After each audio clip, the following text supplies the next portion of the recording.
학교도 제대로 나온 것도 아니고 1억까지 망했구나 약간 이런 생각이었는데 주식을 맥으로 시작을 했거든요. 돈이 되는 거 한번 보니까 시간을 갈아 넣자. 1년에 100기업 정도는 다니려고 했습니다. 와, 근데 이제 진짜 애널리스트로 간다면서요. 주린이 문탑 넘을 수 있게 손잡아주는 강의 하나 마련했습니다. 얻어가실 것들은 좀 있지 않을까 생각합니다.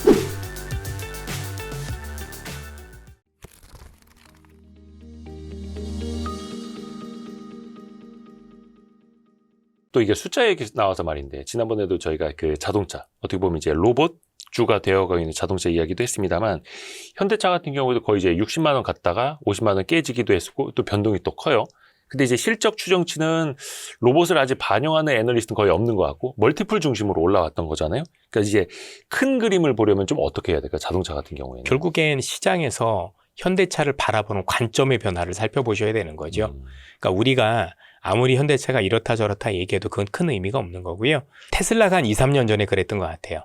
테슬라란 기업이 네. 지금 전기차 관련 기업으로 보면 답이 있나요? 저 밸류에이션이 안 되죠. 정형화될 안 수가 나오죠. 없죠. 근데 저주가가 될 수 있었던 건 테슬라라는 기업 자체가 스페이스 X도 있고, 그렇죠? 우주도 하고, 그 다음에 자율주행도 하고, 로봇도 하고, 그러면서 성장성이 반영된 건데, 지금 여러분들이 이제 많은 투자자분들이, 얼마나 많은 투자자분들이 우리 현대차를 그런 기업으로 봐줄 거냐가 되게 중요한 거예요. 그래서 지금 당장은 아직은 뭐 그렇게 보시는 분들, 그래, 이 기업도 로봇도 한다고 했지? 라는 정도까지는 된 것 같은데, 그게 아니라 현대차라는 기업을, 야, 이는 자동차가 아니라 이제는 로봇이야라는 쪽으로 자꾸 우리가 알고 있는 시선을 이동시키면 이동시킬수록 그 멀티플의 확장은 더 지속될 가능성이 높죠. 왜냐하면 지금 그 멀티플이 우리가 알고 있는 이 기업의 성장 가능성을 지금 테슬라하고 비교를 하기 때문에 테슬라하고 비교해보면 몇십 분의 1이잖아요. 네. 그렇죠? 그러면 그게 가면 갈수록 실적과 무관하게 그런 성장성에 대한 부과를 하는 거는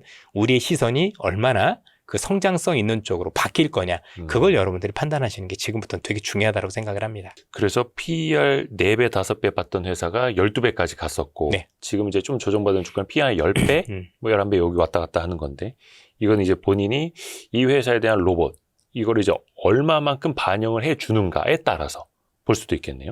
제가 바이오주는 사실은 월간 이선 시간에 자주는 안 여쭤보는데, 네. 최근에 좀 이슈가 있었던 게 알테오젠하고 뭐 ABL 바이오, 그리고 코스닥에서는 바이오 대장주로 평가받던 기업들인데 좀 노이즈 리스크가 좀 있었습니다. 물론 이제 뭐 본질에는 큰 영향 없다 이런 반론들도 있습니다만, 근데 또 바이오 대장주가 또 막 바뀌기도 하고, 이쪽 바이오 시장은 좀 어떻게 보시나요? 어떻게 대응하면 좋을까요? 우선 제가 잘 모르는 시장이고, 뭐 기업별로는 알 수는 있겠지만, 이건 대응을 그냥 각자 알아서 해야 될 것 같아요. 각자 도생입니까? 이건 어떻게 할 수가 없잖아요. 그러니까 예를 들어서 바이오가 전체적으로 우리가 바이오가 뭔가 나름대로 섹터별로 묶어서 계속 올라가고 있습니다라고 말씀드릴 수도 없는 거고, 각각의 기업별로 나름대로의 어떤 경쟁력과 그렇지 않은 기업들이 있는 거고, 또 그 중에서도 또 잘 나가다가, 왜냐면 이제 모든 어떤 우리가 이 기업들이 개발하고 있는 게 다 라이센스 아웃이 될 수는 없는 거잖아요. 그렇죠? 예. 그러니까 다 된다고 얘기를 할 수 없는 거니까. 그러면 그 기업이 그럼 라이센스 아웃이 나올 걸 알고 있었느냐? 저는 알 수도 없고, 그럼 잘못되면 어떻게 되느냐? 다 함께 된다는 것도 저도 잘 모르겠고, 그래서 이건 제가 답할 수 있는 성격의 것은 아닌 것 같습니다. 이거는 완전 개별 종목이시니까. 제가 볼 땐 개별 이슈인 거고요. 그렇죠. 한 가지는 분명한 건 우리나라 제약바이오가 분명히 이전보다는 제가 볼 땐 실력이 굉장히 있다라는 거. 왜냐면 지금도 아예 안 된다가 아니라 몇 개 된 게 있는데 안 된 것도 있는 거잖아요. 그렇죠? 그러다 보니까 옛날에는 시험을 보면 하나 맞을까 말까, 진짜로. 5, 6년 전 기준으로 보면 솔직한 얘기로, 네. 나 그래도 100점 중에 20점 맞았어 해도 안 믿었어요. 에이, 저는 제가 볼 때 안 믿었는데 지금 시험 보면 그래도 최소한 7, 80점 맞는 것 같은데 실제로도 그렇고. 그러니까 7, 80점 맞던 친구가 한 60점으로 떨어지면 막 손가락질 받는 그렇죠. 예. 많이 올랐는데도 불구하고 그렇죠. 또 일부 기업은 그 이상인 경우도 있고 그래서 그것만 말씀드리고 있습니다. 저는 우리나라 제약바이오 기업들이 정말 이 어려운 척박한 환경 속에서도 정말 대단한 일을 해내고 있다. 그리고 이제는 그만한 실력을 확실히 우리한테 보여주고 있다. 그래서 이전에 봤던 허상은 아니면 나름대로 기술력이 있다라는 평가를 내리고 있습니다. 다만 그 기술력에 대한 평가가 얼마짜리냐, 뭐 확실히 또 여러 가지 기술 중에서 뭐 이게 반드시 될 거냐 안 될 거냐는 제가 말씀드릴 수 있는 성격은 분명히 아닌 것 같습니다. 그건 이제 따져봐야 될 거고, 그 기업도 잘 모르지 않을까요? 결과 나봐야지 알 텐데. 그렇죠. 자기네 회사도 협업 중인 미국의 뭐 빅테크 IR 내용 중에 있던 거여서 자기네도 뒤늦게 확인을 해야 하고 또 이런 것도 많더라고요. 최근에. 중요한 건 지금 말씀 주신 것 중에 빅테크하고 협업했다는 게 되게 중요한 내용이에요. 그러니까 빅파마. 빅파마가 우리하고 협업하는 건 그만큼 우리가 가능성이 높은 건데 네. 통상적으로 이 라이센스 하우스라는 기술력을 가진 회사들은 빅파마에 이 손길이 있지 않으면 의미가 없는 거거든요. 그렇죠. 근데 이게 있다는 거죠. 예전엔 아예 없었어요. 그 예전이 한 5년 전 기준이고요. 5년 전 기준에는 이런 기업이 아예 없었어요. 그냥 이런 거죠. 본인들 스스로 빅파마들한테 라이센스 하우스라고 해서 내가 임상 삼상을 하겠다. 그건 사실상 글로벌이 큰 제약사들이 우리한테 관심이 없는 거거든요. 이 글로벌 제약사들은 임상 삼상에서 사가진 않아요. 그렇죠? 물론 이렇게 있다면 정말 매력적인 거라면 초기부터 전임상 단계부터 사거나 1, 2상에 사가는 게 일반적인 거고 혹시 3상에 한다라면 공동 개발했을 경우 같이 이랬을 경우는 가능하지만 뭔가 내가 혼자 3상 하겠다 이 얘기는 글로벌에서 이렇게 보시면 됩니다. 일단 글로벌 빅파마가 관심이 없다. 근데 여기서 중요한 건 관심이 없는 이유가 기술력이 아닐 수도 있는 거예요. 이럴 수도 있는 거죠. 뭐냐면 너희들이 만들고 있는 약은 정말 좋은 약인 건 맞는데 너희들 약보다도 훨씬 더 좋은 게 저쪽에서 개발되고 있어. 시장성. 이러면 그렇죠. 내 것도 되게 좋아요. 내 것도 되게 좋은데 저 사람들 건 훨씬 더 좋아.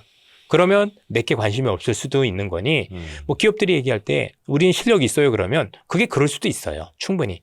그러다 보니까 제약바이오가 투자하기가 우리 입장에서 되게 어려운 거죠. 그런 것들을 알아야 되는데 뭐 지금 뭐 그런 특정 기업들 가지고 제가 어떻게 왈가왈부할 수 있는 성격은 아닌 것 같습니다. 그러니까 뭔가 야구로 따지면 유망주입니다. 엄청 잘해. 엄청 열심히 해. 재능도 있어 보여. 네. 그런데 나이가 35살이야. 근데 이제 막 10몇 살, 20살 이런 친구들이랑 이제 국제 무대에서 경쟁을 해야 된다면 이것도 이제 가려봐야 된다는 거죠. 35살도 할만하죠 하면. 요즘에 100세 시대여서. 예. 요즘에 시장이 원체 뜨겁다 보니까 스치면 상한가 가는 것도 좀 있더라고요. 네. 어떻게 보면 이제 작은 재료인데 과하게 반영이 되고 과하게 또 급락하기도 하고 어떤 바이오주 보니까 임원이 주식 팔았다고 해서 폭락했다가 그 다음날 해외 파트너사가 뭐 발표했다고 해서 상한가 가고 정신은 못 차리겠습니다. 이게 뭐 유동성 장세여서 그런 겁니까? 뭐 어떻게 이해를 해야 돼요? 많이 오르다 보니까 그런 예. 형식이라 보면 되고요. 그만큼 또 투자자분들이 정보를 얻는 루트가 되게 다양해졌고요. 정보의 민주화가 이루어진 거죠. 사실 여러분들 기관 투자라고 해서 여러분들보다 더 많은 어떤 정보를 알고 있는 것도 아니에요. 이제는 나름대로 보면 그렇지 않은 경우들도 굉장히 많습니다. 아마 제가 오늘 올 때는 정확하게 못 봤는데 지금 아마 코스피 올라가는 걸 이긴 증권사나 기관 투자가들이 생각보다 많지는 않을 겁니다. 수익은 수익률? 내고 있어도 수익률 중요해서요? 시장 수익은 수익률? 내고 있어도 시장 수익률을 따라가지 못하고 있는 분들이 의외로 많을 겁니다. 그만큼 여러분들도 저희들도 되게 많이 어려운 시장이다라고 보시면 되고요. 이렇게 정보에 민감한 이유는 뭐냐면 제가 볼 때는 정보에 대해서 워낙 투자자분들이 또는 기관 투자가들도 마찬가지고 시장에 계신 분들이 되게 민감하게 반응한 것 같아요. 일단은 그런 게 나오면 팔거나 그런 게 나오면 사거나 하면서 근데 그걸 조금 더 깊게 들여다보고 그게 일회성일 수도 있는 거고 네. 사실 누가 팔면 그건 일반적인 사정이 있을 수도 있는 거거든요. 그렇죠? 예. 근데도 불구하고 일단 반영을 되게 안 좋게 하는 부분들을 보면 제가 볼 땐 기업을 뭔가 깊이 따져보는 건 아닐 수도 있겠다. 그리고 이제 대부분 사람들이 빠지면 또 오르면 빠진 폭 보고 오른 폭 보고 시장을 해석하려고 해요.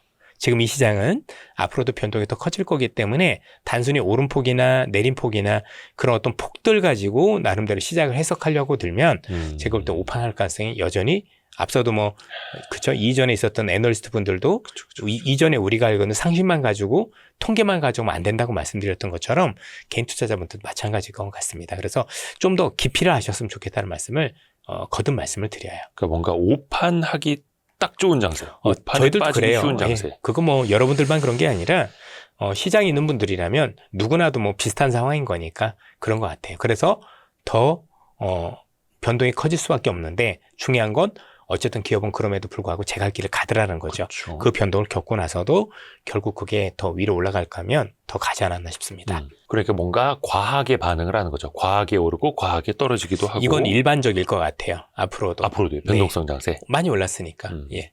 그러니까 뭐 코스피마저도 하루는 5% 빠지고 하루는 6% 오르고 일반적이고요. 또 4% 대형주도 빠지고. 그렇고 네. 익숙해지셔야 됩니다. 멀미날 것 같아요. 그런데 오르는 거는 익숙한데 내리는 게 익숙하지 않아서 그래요. 그러니까 저는 그게 인지 부조화라고 생각을 하는 거예요. 그죠? 내게 대형주가 10% 올랐으면 그 다음날 10% 하락도 일반적인 거예요. 대형주니까 10% 하락이 아니라 대형주니까 상하로 10%씩 움직일 수 있는 시장이 온 겁니다. 키미터 하나 붙이고 있어야겠네요. 뭐 그럴 필요 있나요? 배멀미에 익숙해져야 된다고. 가만히 있으면 될 텐데 뭘. 그러니까요. 예. 사실 아무것도 모를 때는 왜 격언 있지 않습니까? 모르면 그냥 가만히 있으라고. 저는 그렇게 합니다. 예. 근데 또 지나고 나서 보면은 또 오르락 내리락 하다 그대로 있어요 또. 물론 빠지는 경우도 있습니다. 뭐 종목마다 예, 다르겠습니다만. 대신에 따져보죠. 그렇죠. 내가 하는 게 정말 제대로인가 따져보고 결정을 하지 등락 때문에 결정을 내리지는 않습니다. 또 최근에 보면 자산주들도 엄청나 이제 폭등과 폭락이 있고 이게 사실 왜 그런 신호 보시는 분들도 있어요. 이게 변동성이 너무 커지는 장세는 좀 안 좋은 신호 아니냐? 거기다 자산주마저도 마지막에 이렇게 올라가는 건 사실상 끝물 풍경 아니냐? 이렇게 보시는 분들도 있거든요. 일단은 자산주라는 건 어떻게 보면 오를 수 있다라고 생각을 해요. 예. 그만한 자산을 가지고 있는데 그게 제대로 평가되지 않았다라는 건 나름대로 의미가 있다라고 생각을 하고 이전에는 분명히 자산주라는 게 오르고 나면 시장이 끝물일 가능성이 높았는데 지금 시장이 달라진 것 같아요. 이제 자산주도 각광을 받을 정도로 뭔가 시장에 돈이 많은 거죠. 그러니까 돈이 많다 보니까 성장주만 찾는 게 아니라 지금 정부의 어떤 그 증시를 살리고자 하는 여러 가지 정책들이 사실 어떤 건 보면 자산 가치의 재평가들도 들어가 있는 거잖아요. 그렇죠? 그러면 뭐 저는 의미 있는 움직임 정도로 보는 게 맞지 않느냐라는 생각이 듭니다. 그러니까 저PBR 뭐 방지법 네. 뭐 이런 것도 뭐 당연히 뭐 이렇게 많은 땅을 가지고 자산 가치가 높은데 우리가 이건 기업의 가치가 그거에 뭐 10분의 1도 반영이 안 됐다 그러면 일정 부분 반영하는 게 맞죠. 그게 사실 이제 자산주 같은 경우에도 거래량이 많은 주식들은 아니다 보니까 뭐 진폭이 어마어마하다. 그건 그들만의 영역인 것 같아요. 어. 뭐 많은 분들이 아시겠지만 이 시장에서 여러분들께서도 나만의 색깔이 있으셔야 되거든요. 내가 이 시장이 뭐 지금 자산주도 올랐다고 말씀 주셨고 뭐 여러 가지 기업들도 많이 올랐지만 이 시장 여러분들 가만히 있으면 왔다 갔다 하게 되면 힘만 들어요. 저도 마찬가지겠지만 여기도 갔다가 저기도 갔다 여기도 갔다 불가능합니다. 특히 순환매당 네. 때. 그리고 이거는 증권사가 직원인 사람도 어렵습니다. 그런데 하물며 직장을 갖고 있는 분들이 할 수 있다 그러면 이것도 못하고 직장 일도 못하실 가능성이 높거든요. 화장실 가서 안 나오죠. 저는 계속 말씀드립니다. 내가 벌 수 있는 업종이 있다라면 하나라도 제대로 벌자. 이 시장은 그게 되게 중요한 거지. 내가 여기도 갔다 저기도 갔다 나중에 하다 보면 왔다 갔다 하면 했지 실익이 없는 경우가 굉장히 많습니다. 왜냐하면 이렇게 하면 되죠. 내가 오늘 제일 많이 오른 걸 팔았어요. 예. 그다음에 내일 오를 걸 먼저 사면 괜찮겠죠. 근데 대부분은 그게 아니라 내 거는 안 움직이는 것 같아서 보니까 내일 저게 많이 올랐어요. 그렇죠? 네. 그래서 이쪽으로 옮겨가는 거 아니라 갔더니 쫓아가고. 문제가 되는 내가 판 게 또 오르고 이런 현상들이 생길 수 있어요. 그렇죠.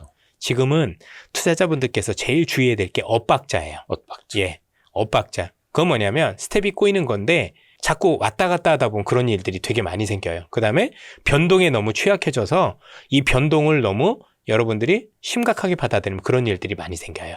그렇죠? 그래서 다시 한번 강조드리지만 뭔가 변동이 커졌을 때는 꼭 따져보시라. 따져보고 판단해도 늦지 않습니다. 충분히.